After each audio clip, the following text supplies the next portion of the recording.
Happy Saturday.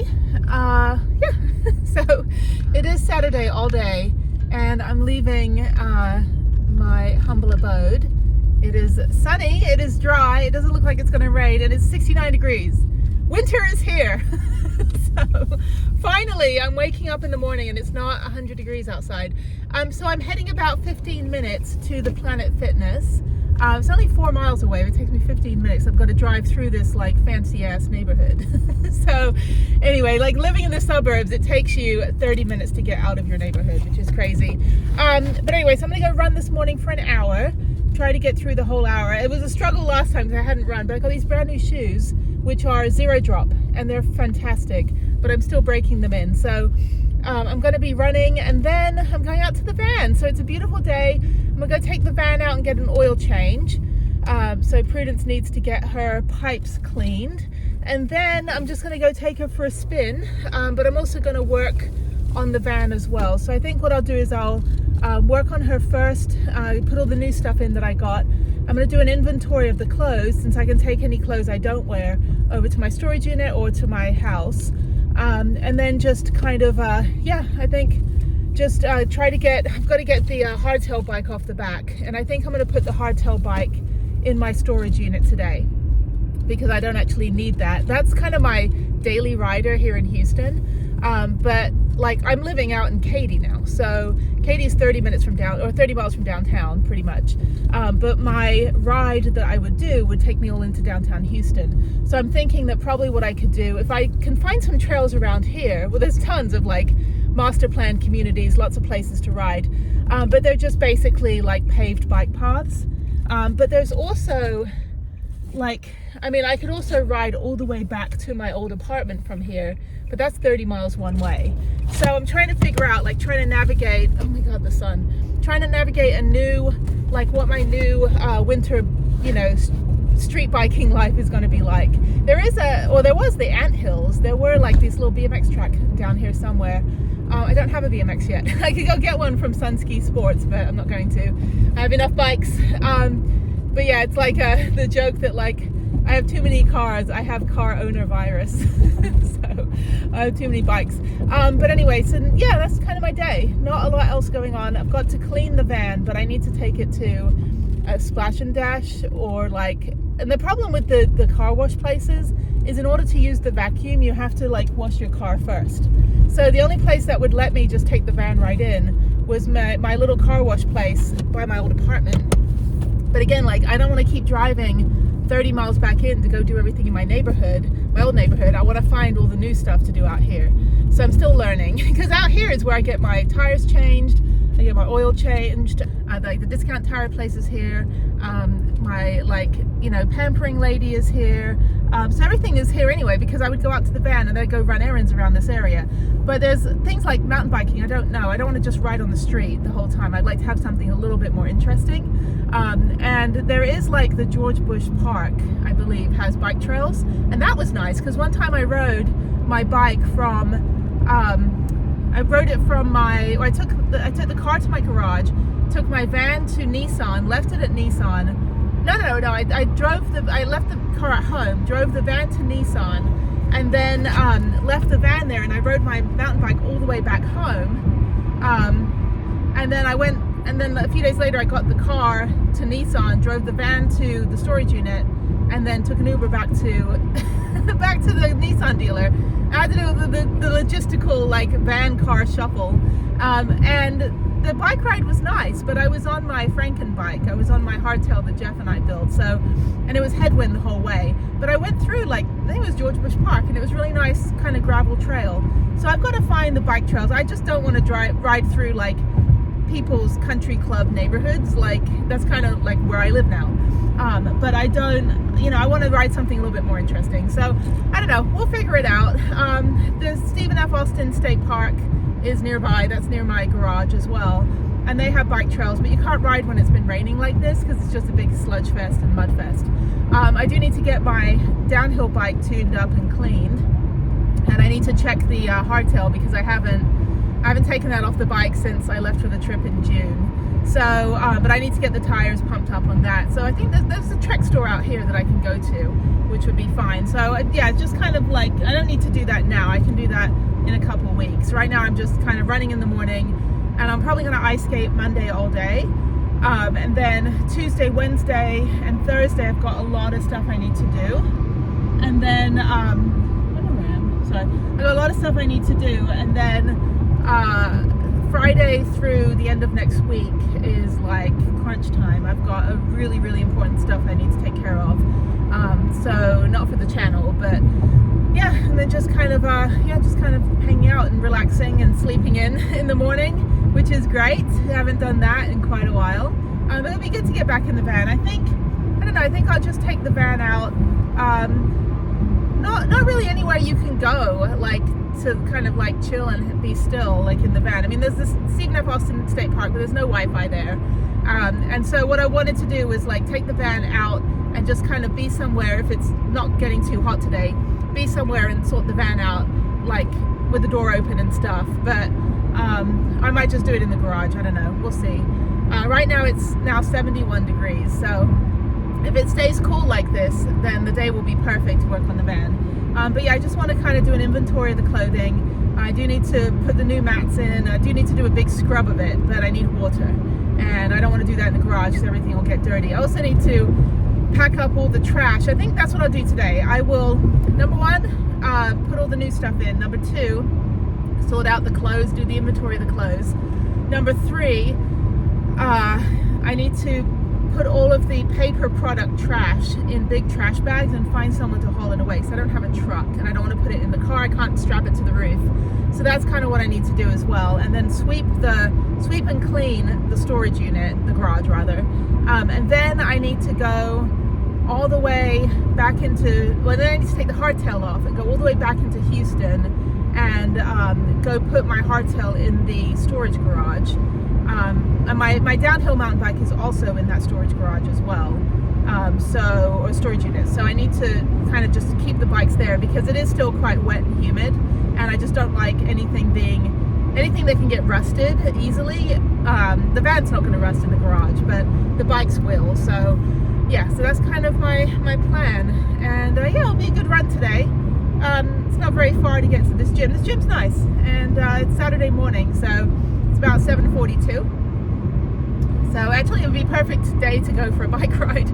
I just have to do like 25 miles. So I've got to figure out what my 25-mile route is going to be.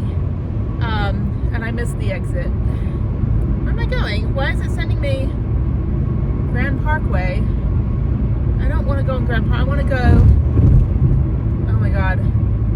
I don't know. This is weird. Like, this is the Grand Parkway, the 99 and the 10 intersection. And for some reason, oh, I'm right by Asian Town. I know where I am. Like, Texas is so bad. Y'all look the same. Like, you know, it's like, I lived in Japan for 4 years. I've been to 90 countries, 89, 90 countries. I was born in another country. And I've been to every country in Southeast Asia, and all of that except for a couple like Bhutan and Myanmar.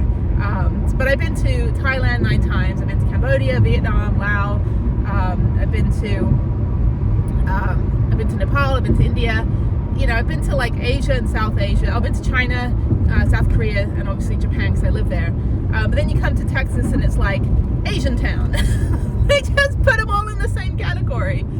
Even our Chinatown, the Houston Chinatown, which is down by my old house, is the same thing. Like, it's just like every Asian country in like 3 city blocks, which is great. I mean, you can get all the food from every country, but it's just funny that like they don't even, it's not like Little Tokyo like in Los Angeles or Chinatown or Koreatown. No, it's just like Asian Town. Texas, come on. We're in the 4th largest city in the country and one of the most, probably the most diverse city or greater metropolitan area in the country. My daughter's school is like 25 countries represented, and Texas is like Asian Town.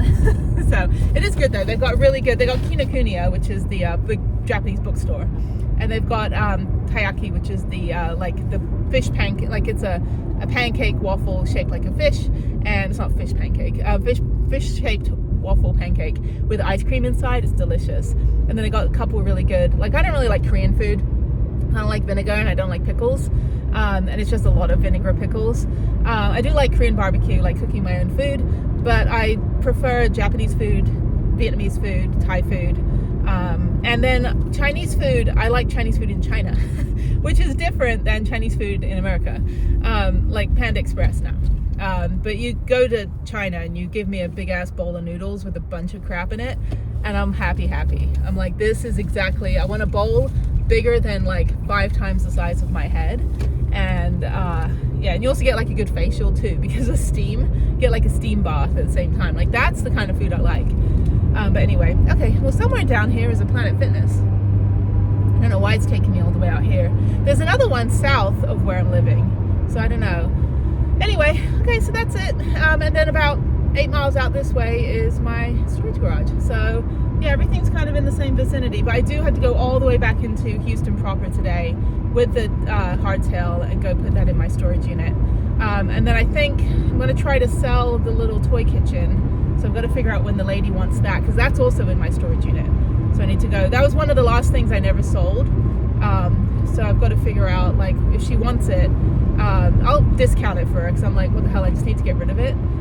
But it's like, I'm not in my old apartment now, so I've got to figure out where I can meet her for that. Anyway, housekeeping, adulting, and all that good stuff. Why is it taking me? There has to be a better way than having to go on 2 freeways to get to Planet Fitness. There has to be. I know where it is because it's right next to the Trek store, but I don't recall having to go all the way out and up and around. Anyway, okay, cool. All right, well, let me do this big ass U-turn onto the freeway and go for a run for an hour. I lost my Apple Watch. I do not know where my Apple Watch is. It's somewhere, because it's telling me, my Find My Phone is telling me that it's here somewhere, and it's not anywhere around my car. I'm trying to see if it's like down the side here. No. I don't know, I've got lots of like random clips and things. I don't know what's in my car. I don't know where it is. I have to look for it. I had it because I wore it when I was at Harriet's school. And then I usually take the Apple Watch off when I'm done for the day, because I just don't like the feeling of it.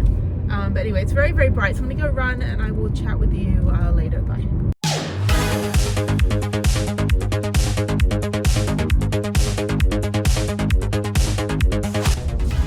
So this is what a Cybertruck used to look like. The DeLorean Flux 88, that's funny. I almost went to the factory, but the guy was being a dick about it. He was like, we don't want anyone coming here because they keep doing Back to the Future references. I'm like, that's the only reason I know what a DeLorean is, dude. Anyway, that's so cool. Frickin' Texans, people. Good morning. I think we have a cyclone on the horizon. I have no idea. Anyway, I've got this freaking toy kitchen behind me. Been trying to move it for weeks, and finally somebody's going to buy it, so I'm going to go drop it off to her. I have about, what is this, stalled vehicle still there? Yes. I know, it's like, Google Maps is like, is there still crap on the road that you have to deal with? Yes. Thank you. Anyway, so now I'm on the toll road, which, by the way, I'm paying to be on this toll road. Sorry, it's very bright as well. I'm paying to be on this toll road, and I'm going 20 miles an hour. That is not cool. If I pay to be on this toll road, I should be going Autobahn, like as fast as I want to go on this thing. Anyway, so I'm heading to go ice skating today because it's probably going to rain all day, and I don't have anything else to do. So it's an off day for me. It's an easy day, but I do have a couple other things. I've got to go to the post office. I have to drop off this kitchen, go to the post office, go to the bank, go to the ice rink, and then afterwards I need to hightail it back, grab my computer and go to the library in Katy and go upload my next video because they have super fast Wi-Fi. It only takes 3 minutes to upload, and then work on my next video. And I think they close at 9 p.m. tonight, which is great. Like the best library in the world, close at 9 p.m. So I'm gonna work on that. Tomorrow, also ice skating. So probably the same schedule minus the post office and the bank. And then Wednesday, I've got some other stuff I need to do.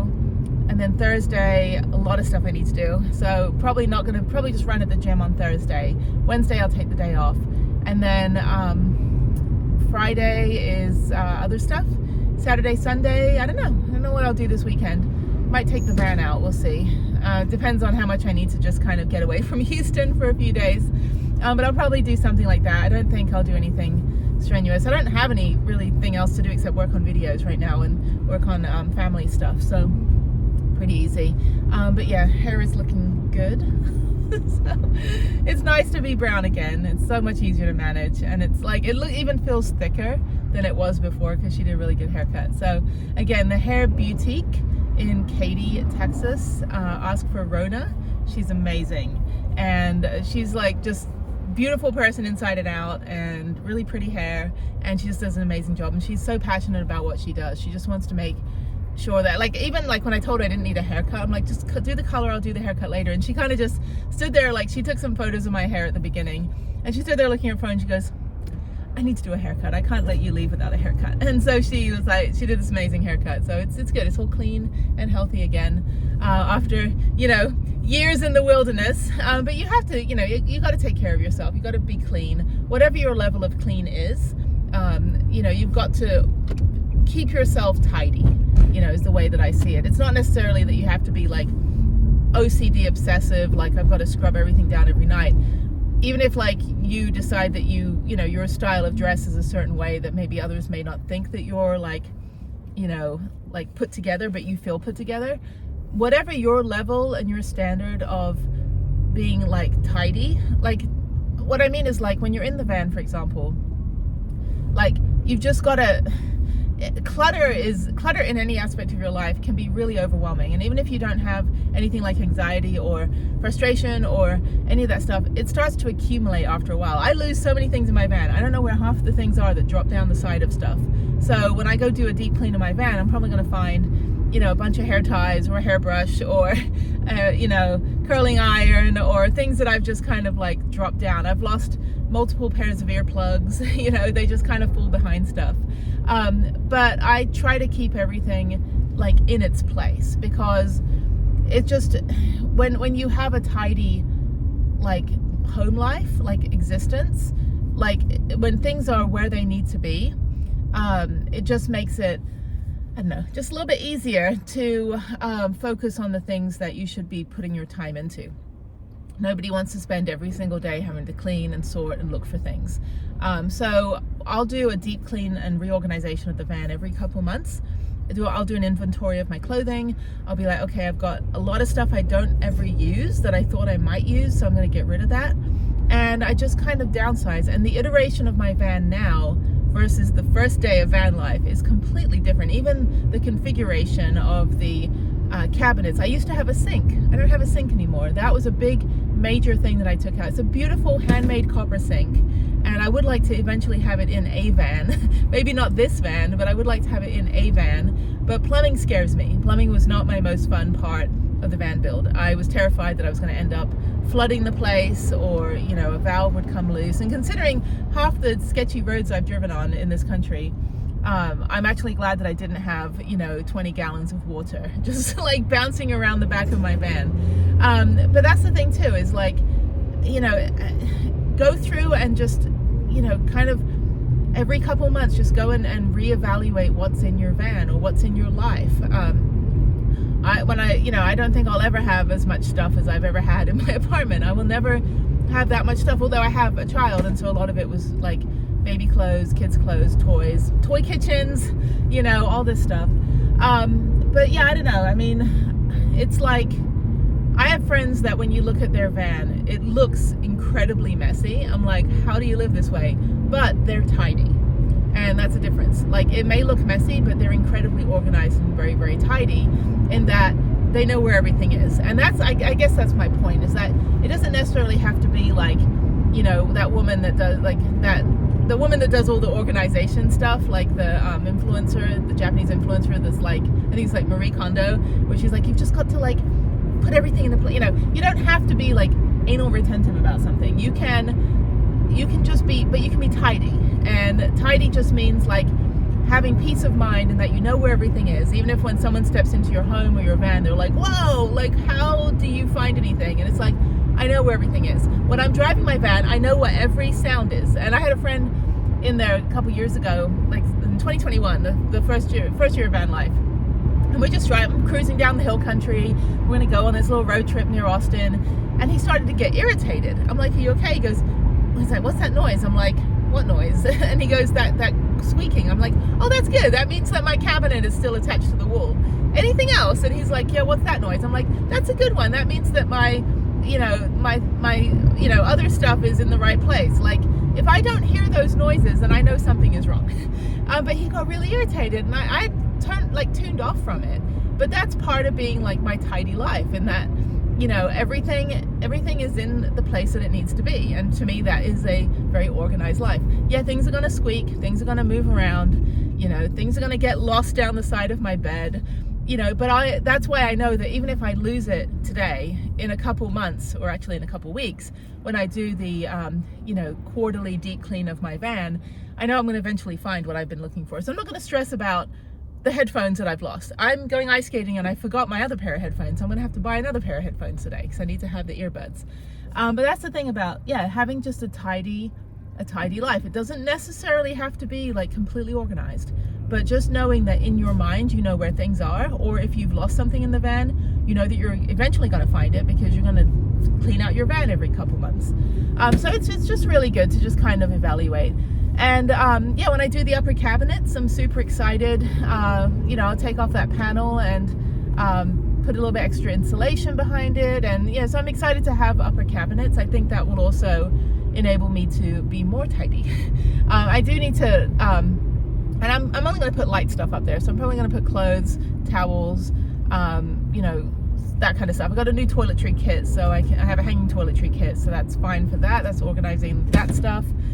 I need to get another Yamazaki tower because I didn't like the little one I got. I took all the packaging off it, unfortunately, and threw the receipt away of the little shower caddy thing that I got, the shelving thing, and I was like, I should have just taken it back. It's $32. I should have taken it back and gotten something, or like got my money back and got the Yamazaki tower from the Container Store. I might do that today. I might just go get it. If I get rid of this thing out of here, if this woman like responds to me, it's been like 4 days, I'm like, you need to take this from my possession. I even reduced the price just out of courtesy. I'm like, just pay me this instead and just get it off my hands. I can't be lugging this thing around for a week because I need the space in the back.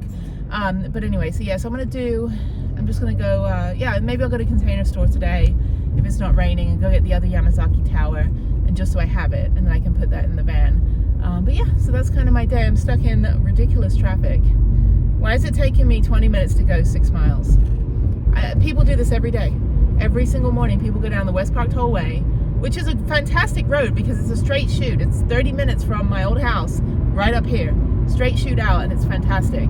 But not when you're going into downtown from here, or you're going into the Galleria area, and everyone that lives in the suburbs to get away from the clutter and to be tidy, and they end up having to sit in this crap every morning for 2 hours, to drive to work. So I don't miss it. Eventually, I'm not going to have to be coming down this way so often. And just right now, like, I've got a lot of stuff to do downtown. I got a lot of stuff to do in my old neighborhood. And then also ice skating at the Galleria. But I think tomorrow I'm skating at Memorial because I have a punch card. So, today they're only 12 to 1:45, which is like an hour and a half to skate. I'm like, that's horrible. And then today at the Galleria, it's 11 to 9 or 11 to 7. So like I can skate all day. So I'll probably skate till 6 p.m. I'll probably do 11 to 3. It's 4 hours. That's good enough for me. And then I'll hightail it back, get my computer, go to the library for a couple hours. And then tomorrow, it's 11 to 5 for public skate at Memorial. So I haven't been to Memorial since like March, I think. But I have a punch card, so it's technically free. The Galleria is about $15 to skate. So military is $20 with skates, but they give it to me for $15 because I have my own ice skates. So that's good. I'm tired actually. So I slept really well last night, but I don't know. Whoops. Oh shit. Sorry. Why? You know what? Okay, I'm gonna have to. Oh, people are texting me. I'm like trying to get a digital job as well. I just want to get something, an additional digital job or a project. I've got some friends that are like, we need websites, and then they're not willing to pay me for it, which is like the story of my life. So, but if I get like a digital contract job, I think that would be great. So I've just applied for a couple temporary contracts because it's easy money, and I can just easily, crank out a couple websites or apps or things that people need. it's like what they say, like, if it takes me 10 minutes to do a job, but it took me 20 years to learn how to do it in 10 minutes, you pay me for the 20 years, you don't pay me for the 10 minutes.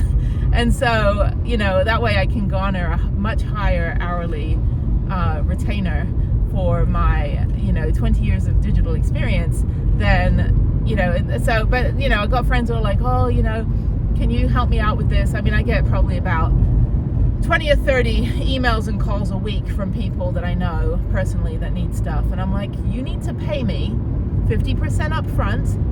I will give you a timeline based on your deadline, but you're not going to have it tomorrow. Like, you're going to have it in like a couple weeks. And, based on urgency. And then you're going to pay me 50%, 25% halfway through, and then 25% at the end. But if you're not willing to pay for the hosting, pay for the, it's like, they pay for all the costs. So they pay for the theme, they pay for the hosting, they pay for the SSL certificate, they pay for the domain and fonts and anything else that I have to buy to do their project. And then they also pay me my like stipend or retainer, right? So I have my fee. So I just do flat fees for, like, a website is X amount of money, an app is this amount of money, UI UX, like, wireframing is this, social media stuff I really don't care for, but I can do all your back-end SEO, I can do all of your advertising setup and stuff, but I'm not your social media manager. I'm not going to be posting on your social media. I don't give a shit about that, but I'll set up your advertising, I'll set up your Google Display Network, I'll do all that stuff. I don't edit your videos, I don't do any of that stuff, but I will go into your YouTube and I will set up your keywords and things as well, whatever you need. But you have to pay me for that. I'm not going to do that for free, and I'm not going to do it for stock options, and I mean, maybe I'll do it for plane tickets, but right now I would rather you just pay me money. So but yeah, I always like to have a digital job. It's always good for me to keep up with the industry, and especially now when I don't have enough of my own work to do right now, I'm just kind of like in a holding pattern for the whole of September. That'll be nice to have a few extra projects to work on, and I can crank out a website in 2.5 days, 3 days. If it's like, you want content management, you want someone to be your website manager, I don't do that either. I'm not your secretary, I'm not your website manager, I'm not your content producer. Like, I will just build you something and I will show one of your employees how to manage it and they can handle it, but I'm not your person to do that. I don't have the time, the patience. I don't do social media posting. I'm not going to post on Instagram or Twitter for you, or X or whatever it's called now. That's not my thing. So, but you can hire somebody for like, $15-20 an hour to do that for you. And I will show them how to use the website. I'll show them how to do it, and then they can do it. But I'm not your daily, I don't do, I do email marketing. Like, I actually enjoy email marketing because I like the analytics side of it. I can set up your email marketing, but I don't write your content. You got to find someone else to write your content. Give me the Word document with the content in it. I will put it into a fancy pants, email marketing campaign. I will set up all of the, all of the stuff that needs to be set up, making sure that we engage, recipients, and that we, convert them into customers and all that stuff. I know how to do all that stuff, but I'm not the person that writes your content. So you'd be surprised. People are like, they're so into like giving me the sales pitch about their business when they want something for free. And I'm like, that's great. Can you just put that in a Word doc for me and send it over? And then I never hear from them again. I'm like, how can you sit there at a business meeting, tell me all about your wonderful, amazing business that you want to create, that you really need a website for, and when I ask you just to type it out for me, because I'm not your writer, I'm not your content producer, and I'm certainly not your receptionist, like, suddenly they don't, I never hear from them again. And then 6 months later, they contact me and say, oh, we paid for somebody to do our website and it didn't turn out right, can you fix it? I'm like, yeah, maybe if you just sent me that Word doc like 8 months ago, I could have just done it for you. But it's not my job to come up with your business plan. I don't write your business plan. I don't write your, your mission statement, but I'll take all of that content that you write and I will put it in a digestible form. But it's not my job to like, don't start a business and then think, somebody else has to like figure it out for you. It's like, if you're going to start a business, you need to own that. If you're going to start a business, you need to, sorry, I thought it was a red light. If you own a business, you have to own that business. That has to be your business that you own, that you do, that And you just can't be like, oh, I'm just going to hire some guy off Fiverr.com to figure it out for me. Doesn't work that way. That's how businesses fail, especially when you need so much digital media, so much digital marketing, so much online presence. But you'd be surprised how many people start businesses, especially in Houston, business owners, CEOs, that aren't even like, they don't even have their heart in the business. You know, when I ask them like, what's your mission statement? They're like, I don't know, can you just figure it out for me? I'm like, no. I mean, thank you for the steak dinner, but I'm not going to figure it out for you. You do it yourself, you moron. Anyway, I have some good clients here and there that'll come back and I'll do stuff for. But yeah, so I'm just gonna see if I can pick up a few, like, you know, 3 or 4 month contracts for a bit since I'm home. And I can even do them in the van, it's no big deal. But yeah, just kind of get some interesting projects. I built probably over 450 websites for all different industries, and I really like working with like companies and corporations rather than ad agencies, because I like working with, you know, different products and things and trying to figure out how to sell them. And I'm more of like a technical marketer. Like, I won't tell you how to spend your money, but I'll build something that makes you think you have to spend it, and then you'll click on it. And that's what I do. So yeah, that's kind of my elevator pitch for 18 minutes. Yeah, anyway. Okay, so yeah, let me get out of this ridiculous other toll road that I'm paying to be on, but I'm going at 35 miles an hour, so that's good. Yeah, so hopefully this woman will be home, I can drop it off, and then that's it. So yeah, so I just want to get rid of this stupid little kitchen that we've had for like the last 10 years that my daughter has not played with in probably about 6 years, 7 years. So anyway, but it's cute though. It's a little pink little kid craft toy kitchen. But anyway, okay, well, I will see you guys, see you on the next one. Bye. Goodbye, toy kitchen. The little kid's so happy. Goodbye. Bye, toy kitchen. Goodbye.